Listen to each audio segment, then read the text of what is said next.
Welcome back to Squawk. Trump accounts kicking off on Saturday, July 4th, and our next guest was instrumental in making it happen. I want to bring in Altimeter Capital founder and CEO Brad Gerstner. He is a founder of Invest America. Congratulations to you.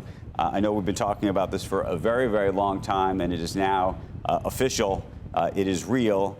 And not only is it real, Brad, but one of the major transformations is something you've been working on behind the scenes for the past couple of months that led to Gwynne Shotwell's donation over the weekend.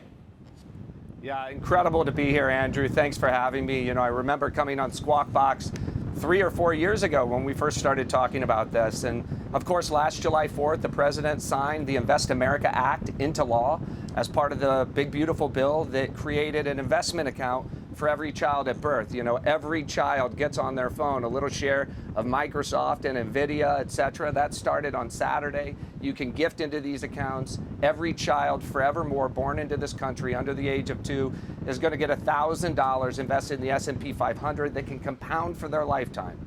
If you start with $1,000, as you know, and that is matched, and you add just $10 a week, that's $50,000 for every child at 18. This makes real the promise of the American dream, not for some, but for everybody.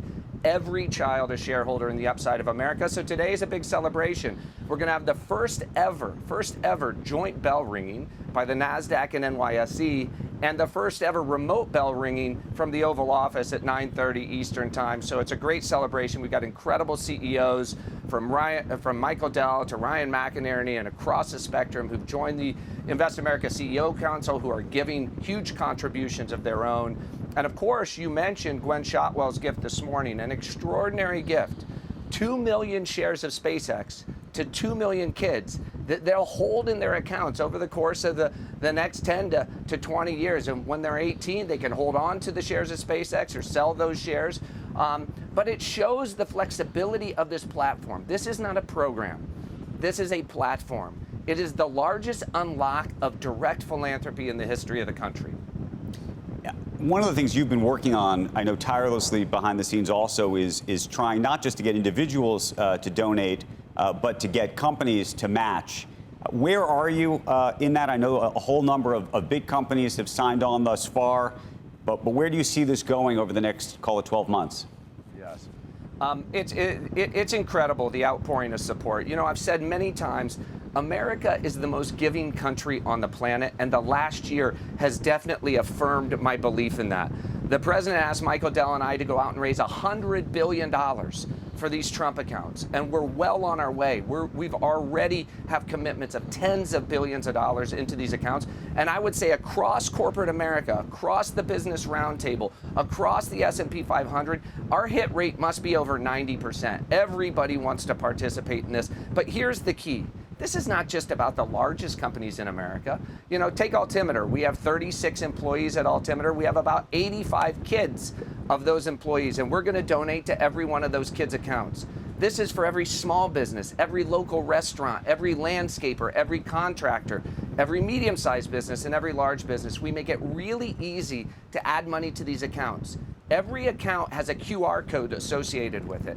All you have to do is Apple Pay or use a debit card, and you can transfer money into any of these accounts. And so we hope that, you know, working with the Small Business Association and many others, that we're going to expand this, and it's already starting to take off among not only the largest companies in America, which of course you know all the incredible names, right, from NVIDIA to Salesforce, right, from Dell to iHeart, but to all businesses in America. Hey, Brad, we had Sharon Epperson on the program in the 6 o'clock hour just talking about how the Trump accounts work, how folks who are watching can potentially contribute. And there was a question, I think, that was raised about, you know, for a family that's thinking about putting their own money into these accounts, which I think is a big part of this to get the sort of compounding effect of it longer term. You know, should you put money into, you know, if you only had a choice between this and a 529 account, or you're thinking about funding your 401k, how should people at home think about that? Yeah, well, first, Andrew, we have about 16.8 million 529 accounts in America, and 90+% of those are with people in the top 10% of income. So 529 accounts, which is a college saving account, is perfectly good. But the fact of the matter is it does not fulfill the president's Main Street agenda. The Main Street agenda is for the 75% of families that today feel like they're left out and left behind, like the American dream is escaping them. We're going to get every single one of those families into the game, right? And so I hope that over the course of the next few months, we're going to be auto-creating with the Social Security Administration 70 million accounts for every kid under the age of 18 so that we can get this money into those accounts and get it compounding. And for moms and dads, here's what I would say to you. You know, even we've done lots of studies. All cohorts of Americans want to see their kids do better.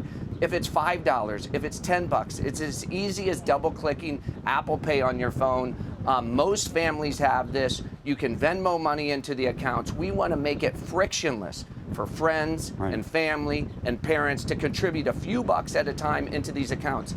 Every time money hits these accounts, Andrew, it's automatically swept the next day into the S&P 500. So they will be fully invested in the greatest companies in America, compounding in the upside of America, true direct ownership. This is not a government program. These are individual private accounts for 70 million Americans, hopefully over the course of the next few months, where they own the best companies. They own NVIDIA and Microsoft and Apple and Walmart, et cetera. And so we're well on our way. Today's a big celebration, a big milestone. You know, hopefully we'll see a lot of people get on board. One more on Trump accounts, and then we want to get your sense on the markets and AI and everything else. But, you know, the thing that you've been working on the past couple months to try to get, you know, big investors like a Gwynne Shotwell. The president mentioned last week that he thinks potentially Elon Musk could donate SpaceX shares as well into these funds, and then the individual who receives those would then would hold on to that actual stock itself. I wanted to understand how that happened, and I asked because I know there was a big debate inside the Treasury Department about whether the big beautiful bill technically allowed for it. The language in that bill said that eligible investments were strictly, quote, any mutual fund or exchange traded fund, and the idea, I think, was to make sure that those investments were, quote unquote, diversified. There is this other catch-all language, and maybe that's what they're leaning on, but I'm sure you've been reading all that language, and I know there's debate about it, so I wanted to understand it. Yeah, no, it's a great question. The last thing anybody wants is crony capitalism. We don't want the government picking and choosing stocks, which is why the legislation required that any cash into the accounts automatically swept into the S&P 500. But the legislature gave broad authority to a whole group of categories, which included gifting. So only shares gifted into the accounts can remain as shares. Any cash that comes to the account has to be going into those index funds. And so if you look at the broad exclusionary language, the 530A accounts established, it basically said these have to be treated like 408A accounts, IRA accounts, except where otherwise determined by the Treasury Secretary. And the Treasury Secretary, obviously, IRA accounts never contemplated gifts from the folks like Michael Dell or Gwynne Shotwell, so we had to come up with a set of rules. The Treasury Department promulgated those rules. The president tweeted about it last week. I was very happy. I'm telling you, the idea that Warren Buffett could give a share of Berkshire Hathaway to every kid in America, that Elon Musk could give shares of SpaceX, that Sergey Brin could give shares of Google, this idea will unlock transformative philanthropy and get everybody into the game. It's all upside for the kids of America, so I'm thrilled we're heading down this path. Brad, we want to sneak in a quick break before we get into a larger conversation about the markets, about AI. We had Alex Karp on last week who made some provocative comments. I think the whole Valley has been talking about those over the weekend. So we will talk to you about that in just a minute. Do not go anywhere. Squawk Box returning from the White House with Brad Gerstner after this.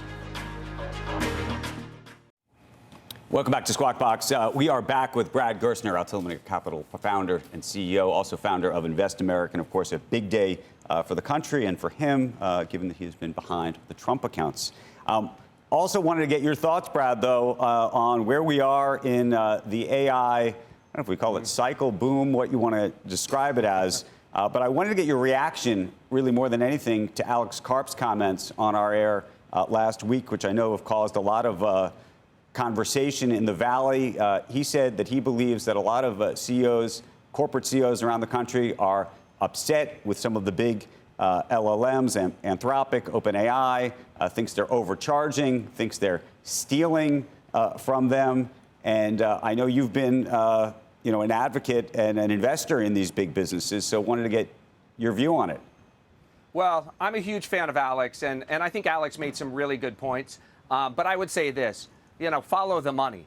The revenue growth of these companies is the fastest revenue growth we've ever seen in the history of technology. That continues unabated in May, in June, and into July. So if they're really upset with the companies, then I don't think they would be using the product. So two things can be simultaneously true. Alex is right.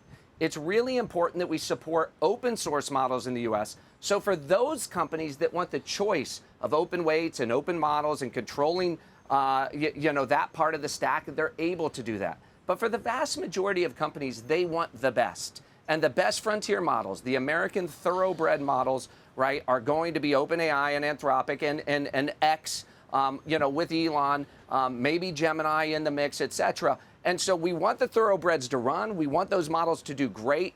I give huge credit to the White House, Secretary Bessent, Howard Lutnick, et cetera. When they disabled Fable, we went through a process. We got it back online quickly. We need Americans' models, both open source and closed source, running as fast as we can, because the preeminent race is the race with China. We must stay ahead of China for both economic and national security reasons. And I think we found a good balance here. But I don't think it's either or, Andrew. It's both. We need to support American open source models, both the models out of NVIDIA, which are terrific. We've got Misha and the team at Reflection that are building some great things, and our closed source models. And I think insofar as Chinese open source models are concerned, we just want to make them play by the same set of rules.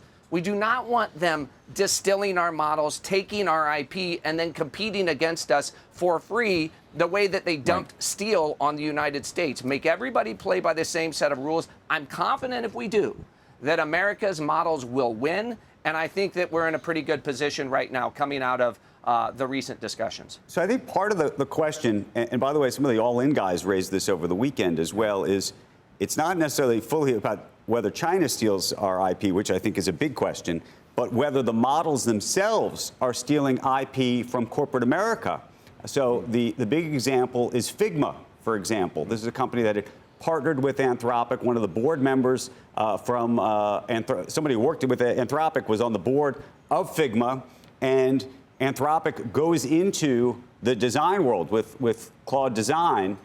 Just 2 or 3 days beforehand, the board member leaves Anthropic or leaves Figma. Figma had no idea, and I think the argument is that companies like a Figma that even partner with an Anthropic or what have you, or others that are partnering, may ultimately lose their business because the large language models will effectively try to take it.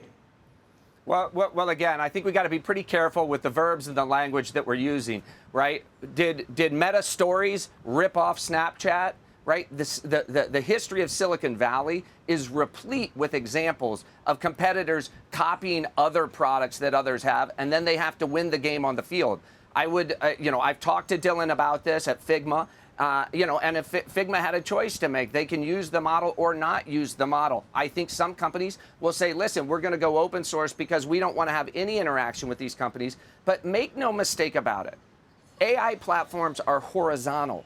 They're not going to be confined to a narrow little area of applications. They're going to build their own applications. Remember, when Apple built iOS, they also built a mail app and a calendaring app and a browser app called Safari to compete with Google. They built a lot of apps of their own, and I'm certain that OpenAI and Anthropic are going to build some apps of their own. Some of those will be competitive. Some of those will be novel. I don't think that's stealing. I think the history of Silicon Valley is a history of competition like that. I would never want companies that we're invested in, to be, milking somebody for all their information, getting, their product IP, and then going out and deploying that. I don't think that's what happened here, but I understand the concern. Hey, Brad, do you see any end in sight in the growth expectations for AI at this point? There's two camps. One that says, no, this is here, it's for real, and it's going to continue like that. The other is, look, AI is here, but you may not see the earnings continue to grow in some of these other companies around it. Explain which camp you're in and why.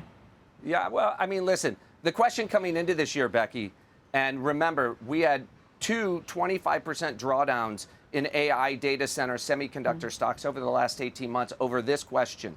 would the AI revenue justify the investment in CapEx, the extraordinary $1.2 trillion annual investment in CapEx that we're seeing? People came into this year very nervous. In fact, on my podcast, my partner and I, Bill Gurley, were on opposite sides of this debate. I thought that the revenues would show up, but we didn't know. In January of this year, we saw Anthropic's revenues with Opus 4.8 beginning to take off, and then they went totally parabolic. That lit the fuse on the market, with the stocks up 80% this year on the back of that revenue growth out of Anthropic. It's the single most important thing in the market. If you told me 3 months from now, all of a sudden Anthropic's revenue or OpenAI's revenue stopped growing, that would be a real problem, not just for them, for the entire AI trade in the market. I don't see that. I don't expect that to continue. We're still very, very early. In a $125 trillion global economy, if you take 5% of that knowledge work, 5 to 10% of that knowledge work, and you use AI to empower it, make it more productive, that's going to be, hundreds and hundreds of billions of dollars in revenue. If you look at the trajectory that Anthropic is on, I think it could be as high as $100 billion of revenue by the end of the year. There's lots of talk, obviously, about IPOs for both of these companies. And so I think there's extraordinary growth ahead. I think it's terrific for America, by the way. This is the single most important contributor to the GDP growth of the United States of America this year. It's contributing over 100 basis points of our GDP growth. Very important for us to see this continue. But listen, trust but verify. You got to see those revenues rolling in. They got to continue to build great products. I think there are a couple more models already being trained and in queue. Let's call these the post-Mythos models that will be trained starting in September on Vera Rubin. And so we're going to 10x the amount of compute that we use to train these models. We're going to dramatically improve the chips we use to train these models. We're going to stay ahead of China. And when we do that, we're going to have more and more products that are incredibly useful to both consumers like us, but also to enterprises. Hey, Brad, the expectation this fall is that Anthropic will go public. There has been some talk that OpenAI could delay an offering into 27 with the hope of a $1 trillion valuation. Where do you stand on what that schedule looks like and the calculus behind it? Well, I'm kind of laughing, Andrew. Think about this. We're talking about delaying an IPO for a company that launched its product 3 years ago and is already at $1 trillion in valuation. So I hardly consider that a delay. These guys are both on a rocket ship timeline. I've never seen anything like it. I've never seen revenue growth like it. I've never seen this short a path to the public markets. But my sense is this.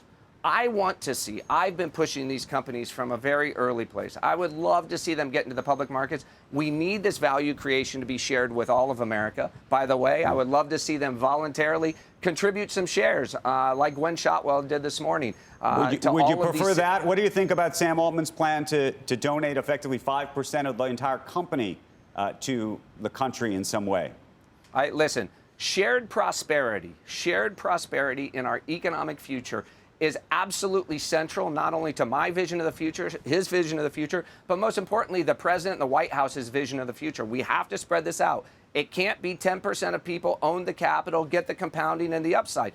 One way to do that, and I said last week on CNBC, 2 conditions in my mind have to be met. Number one, it has to be voluntary. I totally disagree with Bernie's suggestion that you're just going to take 50% of these companies or 25% of these companies. We didn't fight a war 250 years ago to break free from the tyranny of taxation, to have somebody just show up and take 50% of your company. But if they want to voluntarily give 1%, 2%, 5% of their shares. And then the second piece for me, I don't like the idea of a government slush fund. This administration might do something great with it. Future administrations may put it to a purpose that a lot of America disagrees with. So from my perspective, voluntary, and then distribute it directly into citizen accounts. There should be citizen ownership in the upside of America. And so I would support that. I've talked with Sam about it. I've talked with Elon about it. I've talked with Dario about it. I think that the future will include some version of that.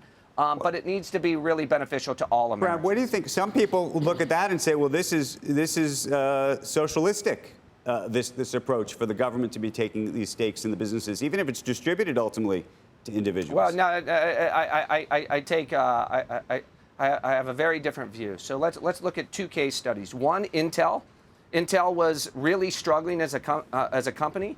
The U.S. government smartly said we need to rebuild our entire semiconductor stack here in America, not dependent exclusively on Taiwan. They invested dollars and got shares in return. It's been a massive success for the federal government. So that is an arm's length transaction between the government and Intel that I would totally support. Separately, but that's like there's a state capital, maybe call it state capitalism. I don't know what you described it, but it's different than the approach that we've taken thus far. Well, listen, I do not believe the government should be in the business of shaking down companies, taking shares like Bernie is suggesting, and then putting them into some slush fund for the government. That is totally a socialist idea. We are anti that idea. I don't care if that idea is being proposed by a Republican or a Democrat. I'm totally against that idea. But the idea of philanthropy, Michael Dell giving $6.25 billion. I agree with you. Susan. And Sam is suggesting the exact same thing, a philanthropic contribution, a Dario, philanthropic, or an Elon or Gwen, philanthropic contribution. That firmly lands in a different category to benefit all citizens. That I'm pushing for. That is the direction I think we're headed with this White House. I don't think we're going to follow the path that's being suggested by Democratic socialists, that we just go start taking shares from America's most successful companies and doing whatever we want with it. That would be a disaster for America. One other big AI question. You mentioned, we talked about Anthropic and OpenAI. You mentioned what xAI is doing, what Elon is doing. And then you mentioned Google and Gemini sort of as a fourth. I'm curious where you think xAI really lands, where you think Gemini lands, and then one you didn't mention, but there's been a lot of reporting that suggests that they're still struggling, which is Meta. How do you stack rank the situation?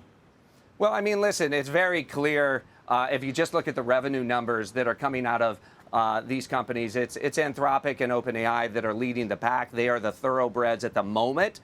But remember, the largest compute stack in the world is now going to be controlled by Elon. He's struck incredible deals with Anthropic and Google and Reflection and others. Really smart, generated terrific amount of revenue. He's the best in the world at standing up AI data centers. And now he can leverage that for the benefit of training his own models. And he made a really smart acquisition, the $50-60 billion acquisition of Cursor, led by an incredible founder in Michael. So I think they have a real shot as you look forward using that compute to build a frontier model. And the more competition, the better.